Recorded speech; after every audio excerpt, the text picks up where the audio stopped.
ഇന്ത്യയുടെ പ്രധാനമന്ത്രി നരേന്ദ്രമോദിയും ഈ രാജ്യം ഭരിക്കുന്ന രാഷ്ട്രീയ പാർട്ടിയായ ബി.ജെ.പിക്കും ഉറക്കം കെടുത്തിയ ഒരു ജീവിയാണ് കോക്രോച്ചുകൾ. കോക്രോച്ച് ജനതാ പാർട്ടി എന്ന ഒരു ഹാസ്യ രാഷ്ട്രീയ പാർട്ടി ഇന്ന് ഇന്ത്യയിൽ രൂപീകരിച്ചിട്ടുണ്ട്. അഭിജിത് ദീപെ എന്ന ഒരു സുഹൃത്ത് ഈ പോരാട്ടത്തിന് തുടക്കം കുറിച്ചപ്പോൾ പ്രധാനമന്ത്രിയുടെയും ഈ രാജ്യം ഭരിക്കുന്ന ഭരണാധികാരികളുടെയും ബി.ജെ.പി ഉറക്കം കെടുത്തിയിരിക്കുകയാണ്. ഒരു ദിവസം കൊണ്ട് തന്നെ കേന്ദ്രം ഭരിക്കുന്ന ബി.ജെ.പി എന്ന രാഷ്ട്രീയ പാർട്ടിയേക്കാൾ കൂടുതൽ ഫോളോവേഴ്സിനെ നേടാൻ കോക്രോച്ച് ജനതാ പാർട്ടി കഴിഞ്ഞു. സുപ്രീം കോടതി ചീഫ് ജസ്റ്റിസ് ആയിട്ടുള്ള സൂര്യകാന്തിന്റെ പ്രസ്താവനയിൽ ഇന്ത്യൻ യുവാക്കൾ കോക്രോച്ചുമായി താരതമ്യപ്പെടുത്തി പ്രസ്താവന നടത്തുകയും കേന്ദ്ര സർക്കാരിന്റെ ജനവിരുദ്ധ നയങ്ങൾക്കെതിരെയുള്ള പ്രതിഷേധത്തിന്റെ പ്ലാറ്റ്ഫോം കൂടിയാണത്. 13 വർഷം മുമ്പ് ഈ രാജ്യം ഭരിക്കുന്നതിന് വേണ്ടി തെരഞ്ഞെടുപ്പിനെ നേരിടുമ്പോൾ നരേന്ദ്രമോദി, ഇന്നത്തെ ഇന്ത്യയുടെ പ്രധാനമന്ത്രി, ഈ രാജ്യത്തെ യുവാക്കളോട് പറഞ്ഞത് ഓരോ വർഷവും നിങ്ങൾക്ക് 2 ലക്ഷം തൊഴിലവസരങ്ങൾ നൽകുമെന്നാണ്. ഈ രാജ്യത്തെ ഓരോ കുടുംബങ്ങൾക്കും 15 ലക്ഷം രൂപ നൽകുമെന്ന് പറഞ്ഞു.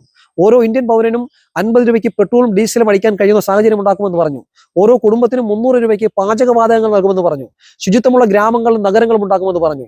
നമ്മുടെ രാജ്യത്ത് തീവ്രവാദങ്ങൾ അവസാനിപ്പിക്കുകയും ദേശീയതയെ ഉണർത്തുമെന്ന് പറഞ്ഞു. കള്ളപ്പണം മുഴുവനും കണ്ടുകെട്ടുമെന്ന് പറഞ്ഞു. കോർപ്പറേറ്റുകളുടെ നികുതി വെട്ടിപ്പ് തടയുമെന്ന് പറഞ്ഞു.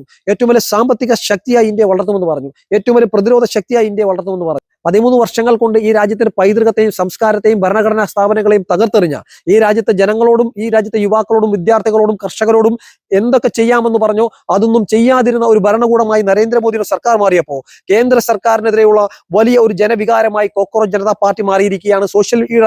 സോഷ്യൽ മീഡിയയുടെ ഇടങ്ങളിൽ, എക്സ് അക്കൗണ്ടുകളിൽ, ഇൻസ്റ്റാഗ്രാം അക്കൗണ്ടുകളിലെല്ലാം ജനപിന്തുണ കണ്ട്, ഫോളോവേഴ്സിനെ കണ്ടുകൊണ്ട് തന്നെ ജനതാ പാർട്ടിക്കുള്ള പിന്തുണ കണ്ട് രാജ്യത്തെ കേന്ദ്ര സർക്കാരിന്റെ ഉറക്കം കെടുത്തിയിരിക്കുകയാണ്.